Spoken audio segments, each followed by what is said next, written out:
Hi everyone, it's Kelly here. Welcome to my channel if this is your first time. Welcome back if you've been before. Lovely to have you either way. On this channel we talk books, and today I am bringing you a video from my trip. So I'm currently down the south coast of New South Wales, which is the state I live in Australia, and I have been shopping secondhand. Literally every book I'm going to show you today is a secondhand book, and all up I have really not spent that much money on these books. So I know sometimes when people make big hauls, which a lot of my hauls tend to be quite big, it can be tempting to think that they're spending heaps and heaps of money. This is not the case here, and this is part of the reason I love going secondhand shopping down here, is because often you can find really interesting books really cheap. So I have a lot of books to show you today, and so let's just jump straight in, shall we?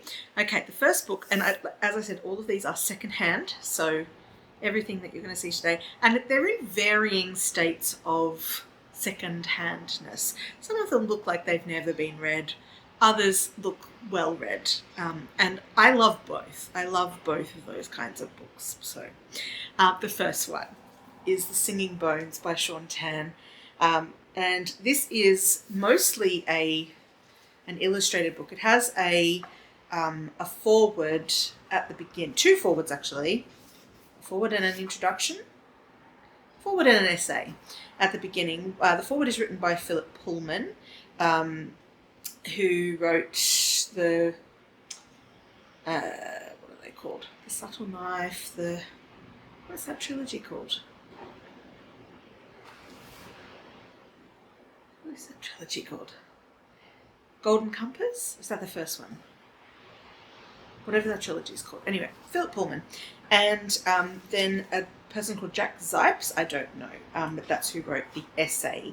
And the essay is called How the Brothers Grimm Made Their Way into the World. So essentially, this is mostly photographs of sculptures that Shaun has made. Shaun is an illustrator and artist from Australia, and he does really interesting work, mostly for children.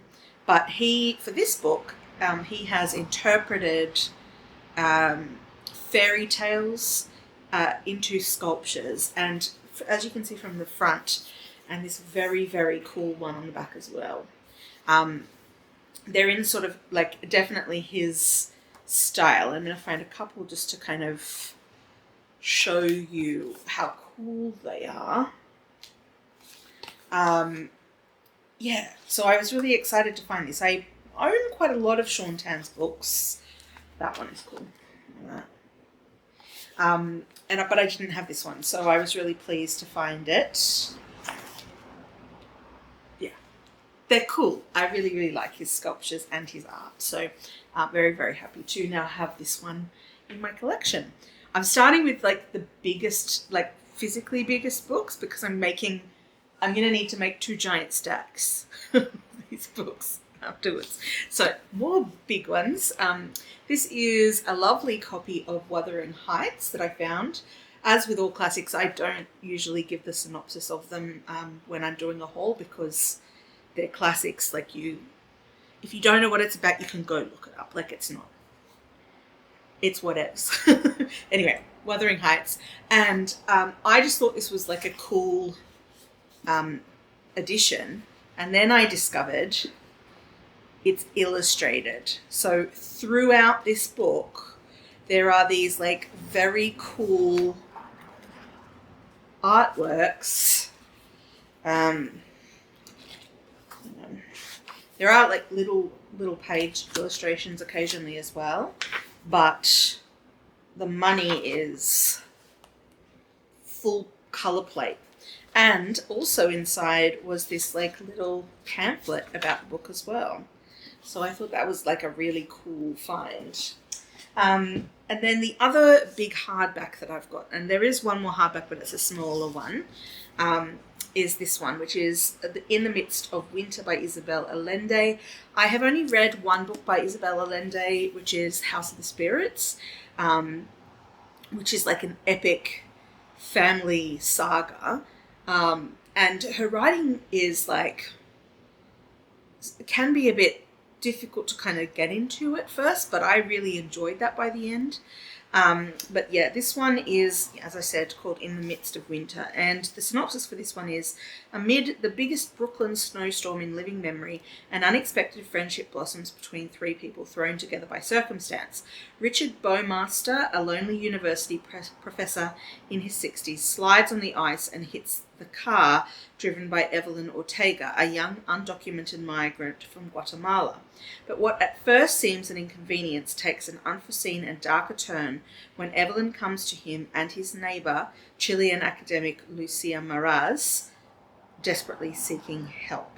Sweeping from present-day Brooklyn to Guatemala to turbulent 1970s Chile and Brazil, and woven with Isabel Allende's trademark humanity, passion and storytelling verve, In the Midst of Winter is a mesmerising and unforgettable tale.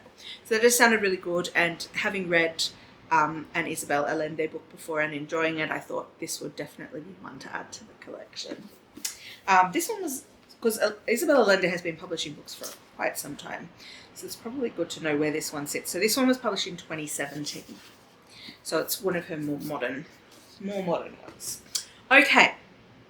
On to now the large format paperbacks, and I'm starting with a very exciting one because this only came out in 2023, I want to say. Yes, it's called Prima Facie by Suzie Miller, and in one of the groups, book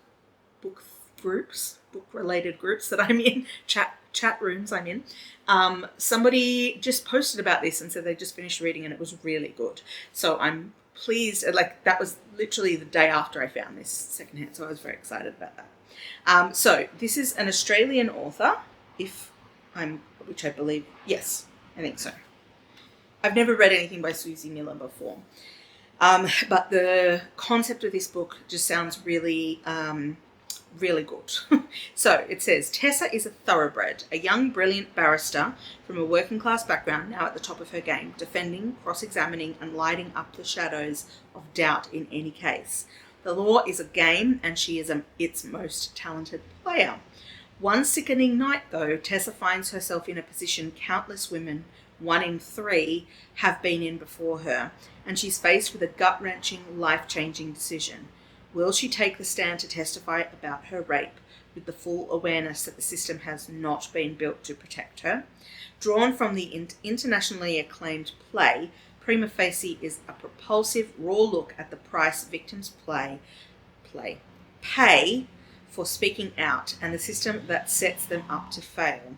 With breakneck prose and a devastating emotional intensity, this is a novel for our times by one of Australia's most impressive writers. So this just sounds like a super, what a great concept for a book, but also this sounds like it's going to break my heart. So I'm keen. I love to get my heart broken by a book. Big fan. This is a book I've had my eye on for a little while that just sounded really interesting. It's called Wild by Nathan Besser, and I was really pleased to find a secondhand copy of it. So the concept of this one is, on the back it says, Jonathan Wild knows power like no one else in London. He arrived as a wide-eyed young man in 1703, dazzled by a metropolis brimming with trade, immigration and crime. With a combination of greed, arrogance and ambition, Wild stopped at nothing to secure his place in this great and monstrous London, and within a few years he became the city's thief-taker general, one of the most feared and wealthy officials in town, charged with the capture and arrest of felons for reward. But his power is matched only by the number of enemies he's made along the way, and his star is burning rather too brightly for the likings of some. Daniel Defoe is in trouble. Following a series of failed business adventures, the renowned pamphleteer, fiction writer and political operative is dead broke. With his creditors at his heels and facing debtor's prison, Defoe is too crippled with anxiety to write. That is, until he visits Newgate Prison, with the intention of chronicling the stories of its inmates, and meets a young man with a deep hatred of Jonathan Wild and a story to tell. So it sounds really cool. And I am keen to read this one. I'm so keen. Then I'm going to show you these 3 together. Actually, I'll show you the first two and then I'll show you the third one. So I found these two Sarah Waters books. So Sarah Waters, her best known book is, what is the name? Tipping the Velvet is her best known book, which I already own a copy of. I also already own Fingersmith, and I found these two at the Salvos in Nowra, for anyone following along at home on my secondhand shopping journeys. And so I didn't even look at what they're about. I was just like, oh yeah, Sarah Waters. So I picked these up. They were also $3 each for these like gigantic paperbacks, which I thought was a bargain. So let me not worry about telling you the synopsis of these. It's just these were an author by. I don't even know the synopsis of them. So The Night Watch and The Little Stranger. Let me know if you read them. Would love to get some feedback on where I should begin with Sarah Waters, because I still haven't actually read the two that I own. And then at a different secondhand shop, I found another Sarah Waters for $2.50 for paying guests. So now I have 5 Sarah Waters books and I've read 0 of them. So amazing. I'm so excited. It's like a little journey that I'm waiting to go on. I've heard such good things about Sarah Waters's writing. So I'm really excited to be able to read some of her books, because we love a great writer. Sounds very exciting. Okay, let's get to another one.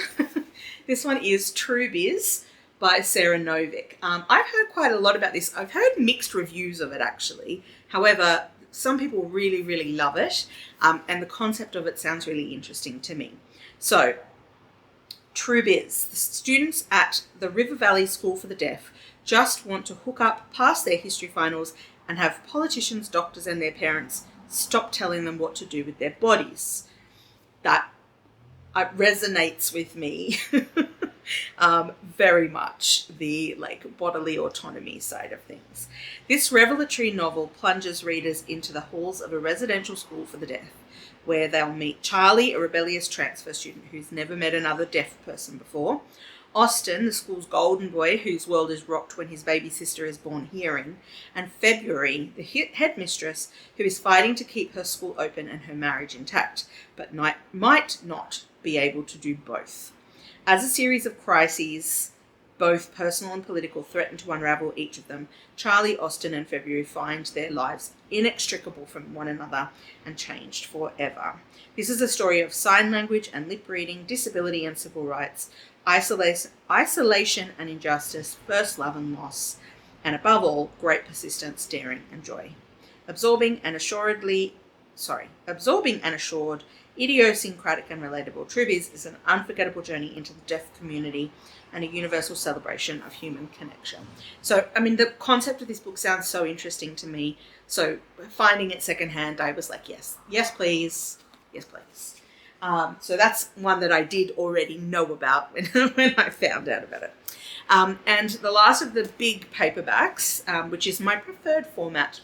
I've spoken about this on the channel before if you haven't been around, but this large format paperback is my favorite, just because it kind of is floppy and easy to hold, and the print is good, and usually there's good margins around. My eye just prefers it. Anyway, sorry, I'm holding up this book and I haven't even mentioned the name of it yet. It's Love and Virtue by Diana Reid.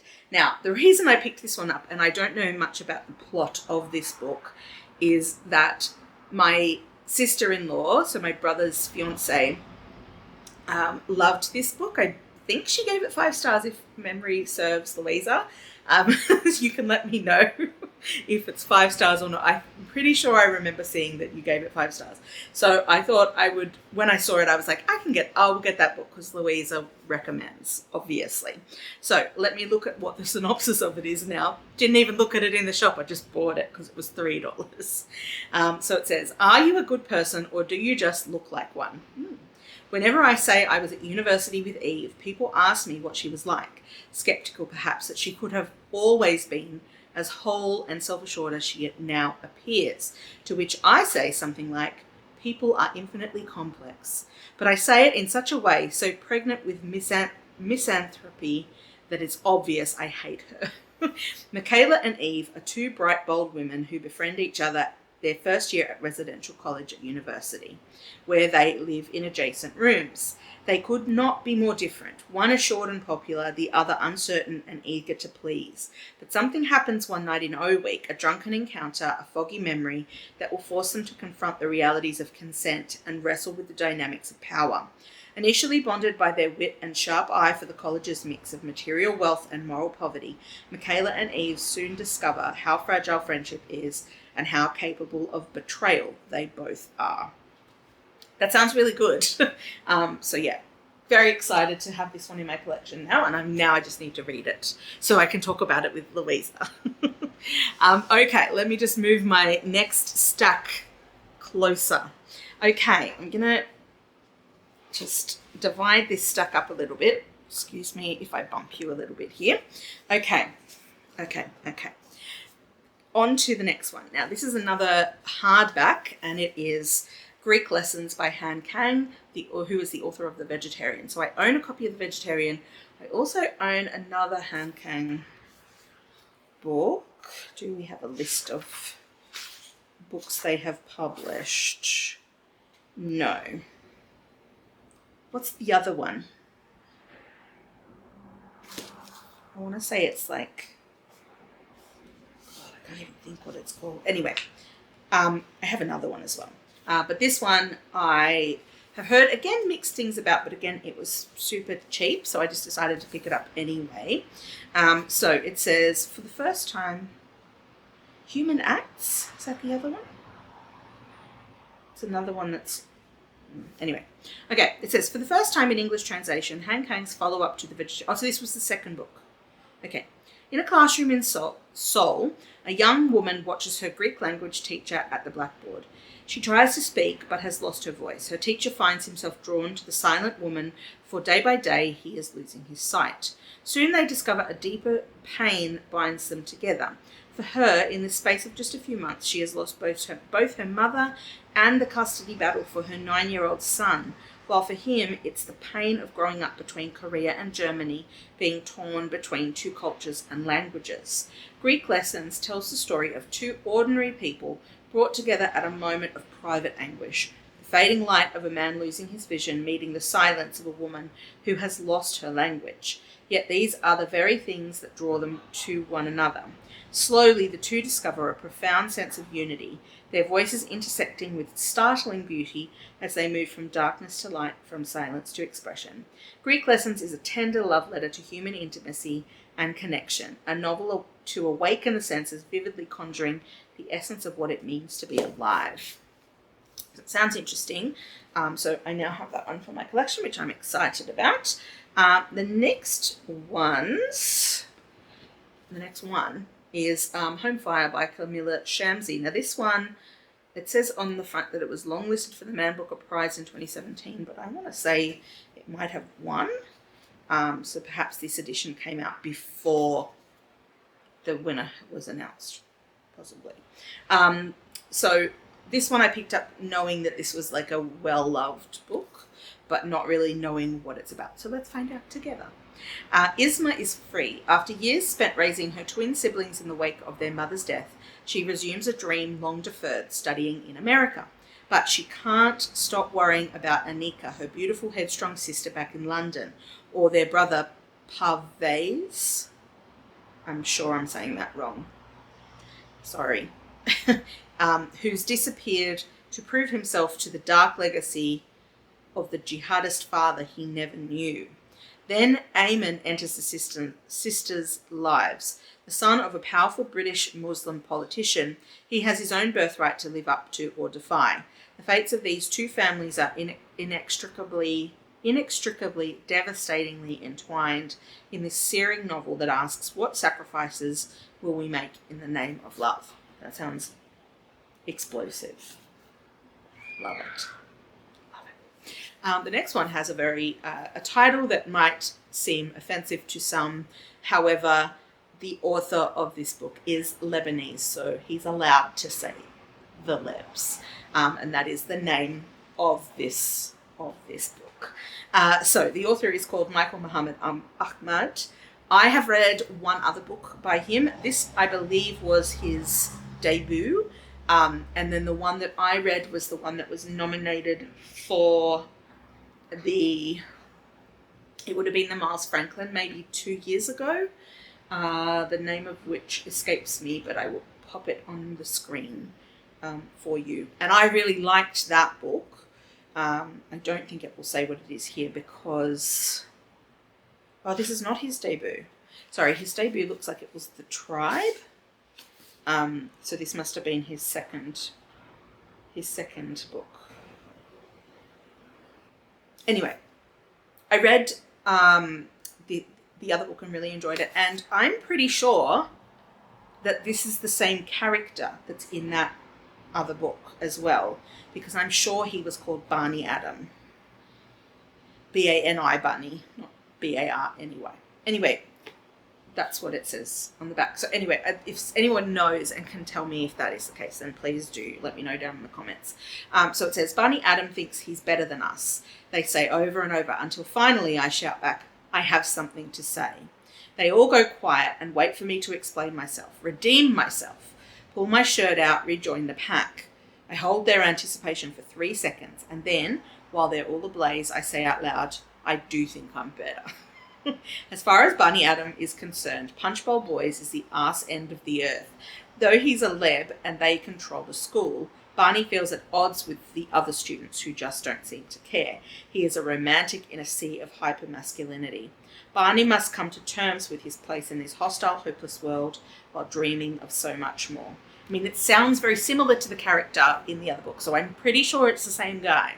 And maybe like that next book is like what happens after school, I think, because he gets married in that one, or he's engaged in that one. So anyway, that's why I picked up, because I really liked his writing. And I think for me sometimes, because there is some like really interesting stuff coming out of Western Sydney, which is where I believe Michael Mohammed, I mean, that's where Punchbowl is. It's in sort of the west of Sydney, sort of southwest. So anyway, that's where Punchbowl is, and I'm pretty sure that's where this guy's based. He's based in that sort of area. So there's some really interesting stuff coming out of there.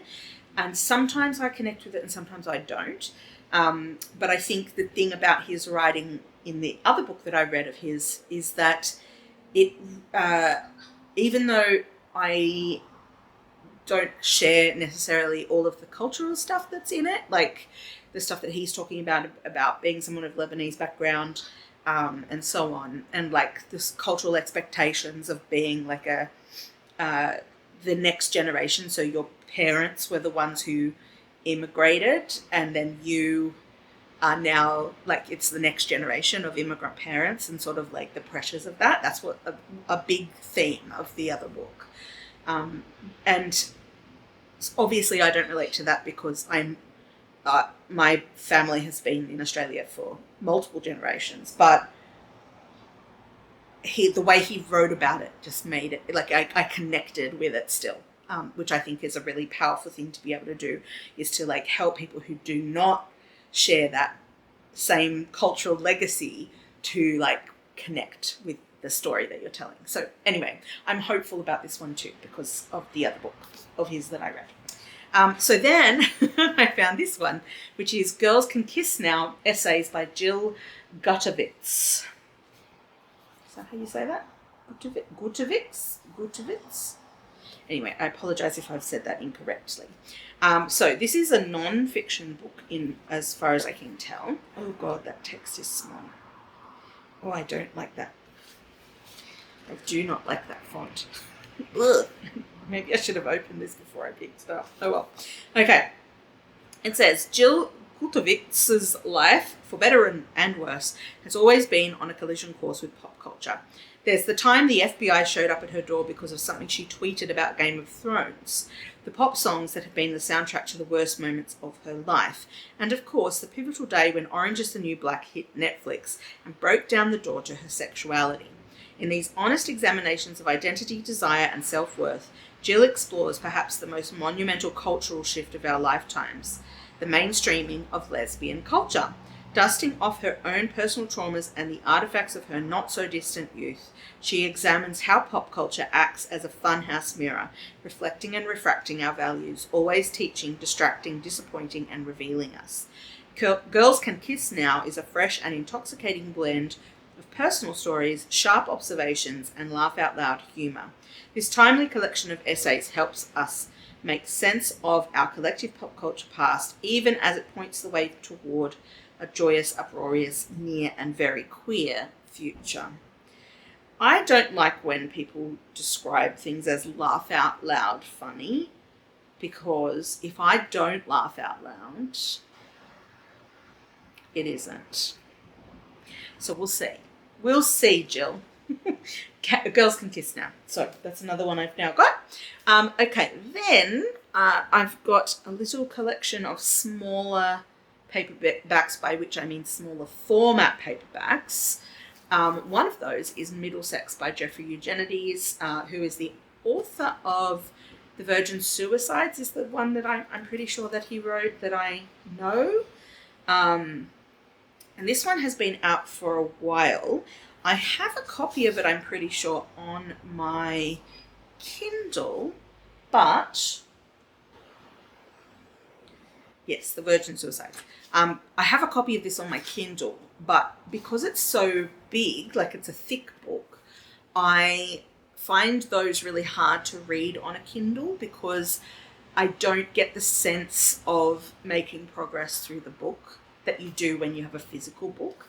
Like a thinner book, a book with less pages, because you can see that percentage moving more rapidly, because if you're not familiar with e-readers, it'll tell you where you're up to based on a percentage. At least it does on mine. Maybe other e-readers do it differently, but on my Kindle, that's how it shows you. It tells you what percentage. And for a really thick book, and this one is over 500 pages, it spends a lot of time on 1% before it moves on to 2%. You know what I mean? And so I don't get that same kind of sense of progress when I'm reading a thick book. So I now just don't do it. I don't do it on the e-reader if it's a big book. If it's a big book, I need a physical copy. Okay, so anyway, that is why I picked this up. It is one I already own, but I own it on in a digital format, which is not going to work for me. So when I found this, I just picked it up. Let me tell you what it's about, though. A rollicking family epic like no other, Middlesex follows 3 generations of the Stephanides family from 1920s Greece to Detroit in the mid to late 20th century to contemporary Berlin. Brother and sister Lefty and Desdemona flee the crumbling Ottoman Empire in 1922. By the time their ship docks in New York, they are husband and wife. What? Oh. Okay. Ooh. Ooh. The narrator of this funny and humane tale is their grandchild, Cal, who, as a result of their unusual liaison, was born a girl but grows into a man. Okay. Okay. All right. Okay. Let's keep moving. The next one is called Face It by Debbie Harry. And this one is a non-fiction book, and it is a book that I have this idea in my head that I really want to read the autobiographies of musicians that I like. And so I keep acquiring them, and then they sit on my shelf and I never read them. So I almost didn't pick this one up for that reason, but I did in the end because it has lots of pictures in it. So some of them it has like fan art in there, and then others are photographs of the time, and so on. Some in colour, some in black and white. So yeah, I decided to pick it up for the pictures because I felt like that would be motivating for me to actually pick this up. And I loved Debbie Harry when I was younger, which does age me a little bit, though I haven't been with her for her whole career, but as a child she was still pretty like big, so I'm gonna continue to be ambiguous about my age. But anyway, it does age me a little bit to say that I was a Debbie Harry fan as a child. So yeah, anyway, I'm interested in her generally, and I do love Blondie, and I love their music, and also Debbie Harry's solo song that she did. I Want That Man, I think it was called. That was like the big anthem of my childhood. Again, I'm just aging myself. Anyway, so I'm interested in Debbie Harry is what I'm saying. And I am hopefully going to pick this up because of the pictures and like be more inclined to read it through. So anyway, that's on the list now. Another book that I picked up, and I'm not 100% sure that I don't already have a copy of this, but it was cheap, so I decided to pick it up.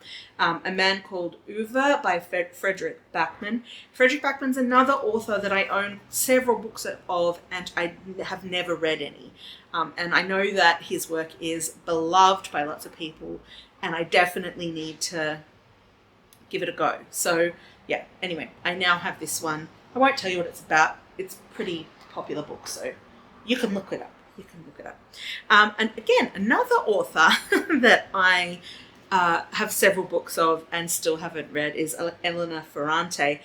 This is The Story of a New Name, and I have several of the books in this. So I have My Brilliant Friend. I'm pretty sure I have The Story of the Lost Child. I don't know if I have Those Who Leave and Those Who Stay. But now I also have A Story of a New Name. The Story of a New Name, which is another one in her. These are the Neapolitan novels, so there's 4. I wanted to say there was 3, and then I realised the reason was because of Neapolitan ice cream, and there's 3 flavours. That's not right. Oh, God. They're called the Neapolitan novels because they're set in Naples. Nothing to do with Neapolitan ice cream. Anyway, so this one is book 2 of the Neapolitan novels, and it is a story about 2 young women, Lila and Elena, growing up in Naples in the early 1960s. At 16, the brilliant Lila marries a shopkeeper. She is soon filled with horror at the life she has chosen. Lila's turbulent affairs seem always to sabotage Elena's attempts at romance. As Elena tries to plot her own way out of poverty, her constant anxiety is that she is just a shadow of the brilliant Lila. The Story of a New Name, the sequel to My Brilliant Friend, continues the enthralling chronicle of a friendship that is obsessive, loving, hurtful, enduring, and constantly startling. So that's that one. Last 4 to show you. So I got myself a copy of Jane Eyre by Charlotte Bronte. This one, we have a couple of books that are from this series. This is the series called The Great Writers Library. Let me see who publishes it.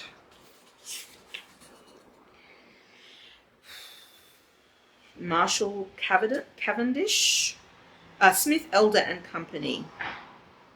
Oh no, that was the initial one that was produced. So this is a facsimile reproduction of the 1882 edition published by Smith, Elder and Company. Marshall Cavendish Partworks is the company that makes these. But anyway, we've got a couple of them. So this is more. I have a copy of Jane Eyre, but this is more to go with that series. So I could call this a collecting classics moment. This is for the collection more than anything else. Then I picked up a Haruki Murakami book called Blind Willow Sleeping Woman, which Haruki Murakami is an author who I own several books of, and I have not read any of them. So I really do need to rectify that situation at some point. But yeah, so this again is just another book to add to the collection, because I have a couple of Haruki Murakami's books. And yeah, anyway. So this one says, here are animated crows, a criminal monkey, an Iceman, as well as the dreams that shape us and the things we might wish for. Whether in a chance reunion in Italy, a romantic exile in Greece, a holiday in Hawaii, or the grip of everyday life, Murakami's characters confront loss or sexuality, or the glow of a firefly, or the impossible distance between those who ought to be closest of all. Following the success of Kafka on the Shore comes a collection that gives full rein to Murakami's inventive mastery. From the surreal to the mundane, these stories exhibit his ability to transform the full range of the human experience in ways that are instructive, surprising, and relentlessly entertaining. Okay, so this is a short story collection, it appears. Yes, quite a few short stories. So there we go. That is Blind Willow, Sleeping Woman.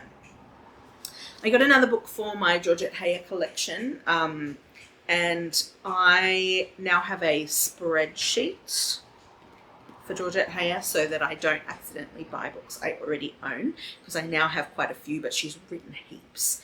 This is My Lord John, and on the bottom it says her last and greatest novel.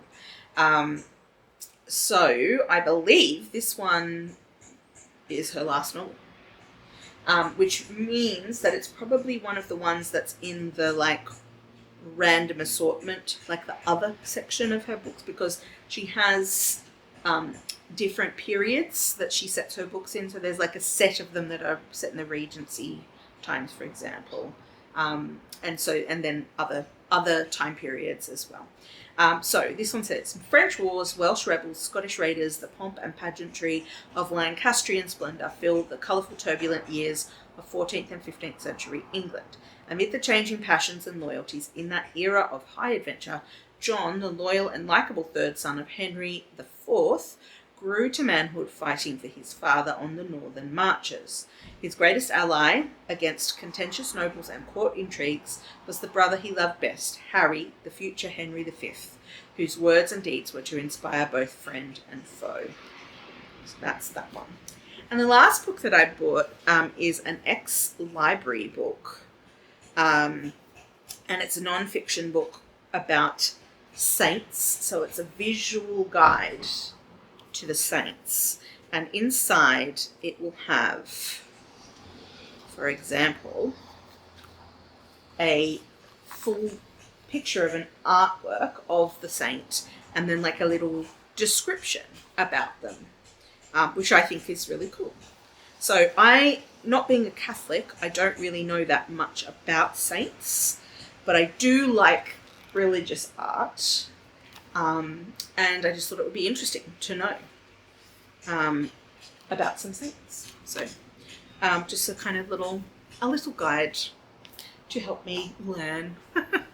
Okay, everybody, that is it. That is my gigantic haul from my holidays. Thank you very much for watching. Let me know down in the comments if you have read any of these books and if you think I should prioritize them on my TBR. Don't forget as well, if you like bookish content and you want to see more book hauls and wrap-ups of the books that I've read and other bookish content, please subscribe, because we do that all the time. I've been a little bit irregular with my posting schedule over the last few weeks, but we should be back to a weekly schedule from here on in.